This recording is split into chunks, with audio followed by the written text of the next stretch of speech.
Hello guys, nandito na naman ako at syempre ito, pag-usapan na naman natin ang kabubuhan nitong si Inday Sayan. Hindi pala Inday Sayan. Si The Goat, si The Goat. Ito guys, nagpahayag siya. Ang sabi niya kapag kapag inutusan daw siya ni Fentaboy para maging ka-running mate ni Inday Sayan, tatakbo daw siya. Dito, kitang-kita mo talagang aso no?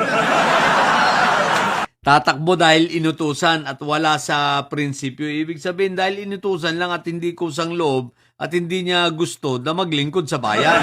Hindi niya gustong tumakbo talaga. Kumbaga dahil sa utos. It's more on compliance rather than what you call this? Intention. Intention to serve the people, It's just compliance. Asong-aso lang talaga.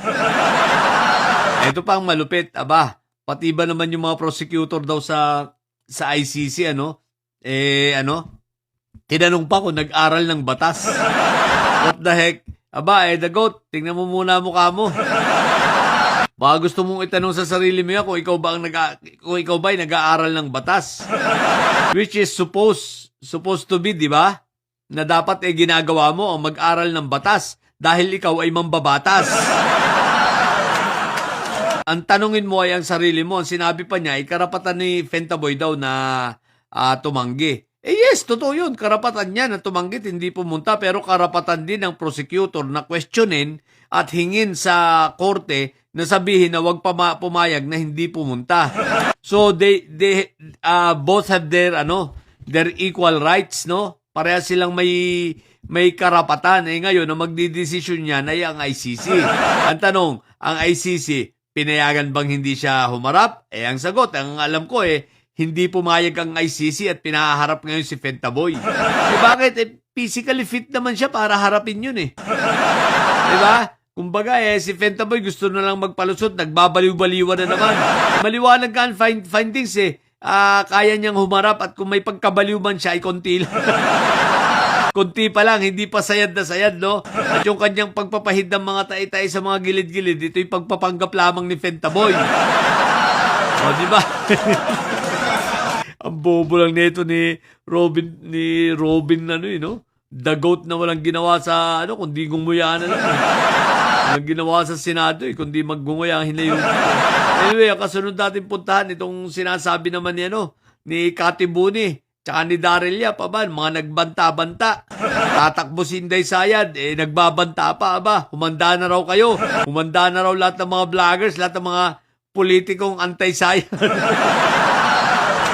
Sa bagay, libre ang managinip. Ang lakas ng tama nitong mga to, ang lakas ng panaginip, Isipin mo, 2026 pa lang, nag-announce na, nagpo-pronounce na si Inday ng kanyang kandidacy dahil takot nga. Pangalawa, itong mga wala nang alam gawin kundi magbanta. Yan ba tatakbo imbis na plataforma ang isulong ninyo, pagbabanta ang isinusulong nyo, kundi pala naman kayo bobo. Kaya mga botante ngayon matatalino na, lalo na ang kabataan.